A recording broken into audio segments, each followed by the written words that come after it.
Item ಯಾವುದೇ ಇರಲಿ try ಮಾಡಿ ಆಚಿ ಚಿಕನ್ ಮಸಾಲಾ. ಆಚಿ ಚಿಕನ್ ಮಸಾಲಾ ಏರಿಕೆ ಆಗ್ತಿದೆ. ಒಂದು ಗೃಹಿಣಿಯಾಗಿ ಏನು ಹೇಳ್ತೀರಾ? ಅಡುಗೆ ಎಣ್ಣೆ ಮನೆಯಲ್ಲಿ ನಾವು ಉಪಯೋಗಿಸುವಂತಹ ಎಣ್ಣೆ ಎಲ್ಲದರ ದರ ಏರಿಕೆ.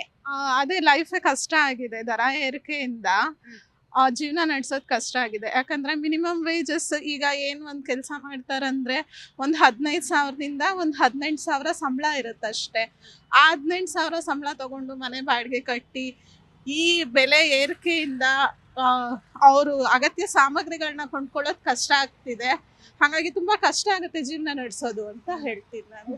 ಒಂದು ಕಡೆ ನಮ್ದು ಸ್ಯಾಲ್ರಿ ಹೈಕ್ ಆಗ್ತಿಲ್ಲ ತಿಂಗಳಿದ್ದು, ಆದ್ರೆ ಅಗತ್ಯ ವಸ್ತುಗಳು ಒಂದು ನೀವು ಗೃಹಿಣಿಯಾಗಿ ಮನೆಯಲ್ಲಿ ಹಾಲಿನ ಪ್ಯಾಕೆಟ್ ಇಂದ ಹಿಡಿದು ಟೀ ಪೌಡರ್ ಇಂದ ಹಿಡಿದು ಎಲ್ಲ ದರ ಏರಿಕೆ.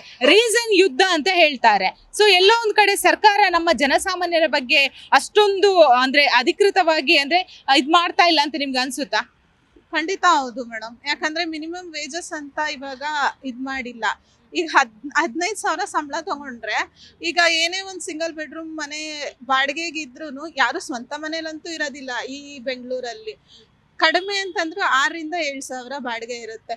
6,000-7,000 ಬಾಡಿಗೆ ಕಟ್ಟಿ ಇನ್ನು 8,000ದಲ್ಲಿ ಮಕ್ಕಳನ್ನ ಓದಿಸ್ಕೊಂಡು ಮನೆ ರೇಷನ್ ತಗೊಂಡು ಜೀವನ ನಡೆಸೋದು ತುಂಬ ಕಷ್ಟ ಇದೆ. ಬಸ್ ಒಂದು ಫ್ರೀ ಬಿಟ್ಟಿದ್ದಾರೆ, ಬಟ್ ಬಸ್ಸಲ್ಲೇ ಓಡಾಡ್ಕೊಂಡು ಮಾಡೋಕ್ಕಾಗಲ್ಲ ಅಲ್ವಾ. ಈಗ ಮೆಟ್ರೋ ದರನೂ ಜಾಸ್ತಿ ಆಗ್ತಾ ಇದೆ, ಅಗತ್ಯ ಸಾಮಗ್ರಿಗಳು ಜಾಸ್ತಿ ಆಗ್ತಿದೆ, ಜೀವನ ನಡೆಸೋದು ಕಷ್ಟ ಆಗ್ತಿದೆ. ಈಗ ಹೇಳೋದು ರಾಜ್ಯ ಮಾತ್ರ ಅಲ್ಲ, ಕೇಂದ್ರ ಸರ್ಕಾರ ಕೂಡ ಇದ್ರ ಬಗ್ಗೆ ಗಮನ ಹರಿಸಬೇಕು. ಯಾಕಂದ್ರೆ ಪೆಟ್ರೋಲ್ ಡೀಸೆಲ್ ಆಗಿರ್ಬೋದು, ಅಡುಗೆ ಎಣ್ಣೆ ಆಗಿರ್ಬೋದು, ಸೆಂಟ್ರಲ್ ಗವರ್ಮೆಂಟ್ ಕೂಡ ಡಿಸಿಷನ್ ಇರುತ್ತೆ.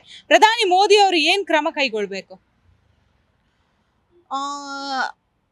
ಮಿನಿಮಮ್ ವೇಜಸ್ ಅಂತ ಫಿಕ್ಸ್ ಮಾಡಬೇಕು.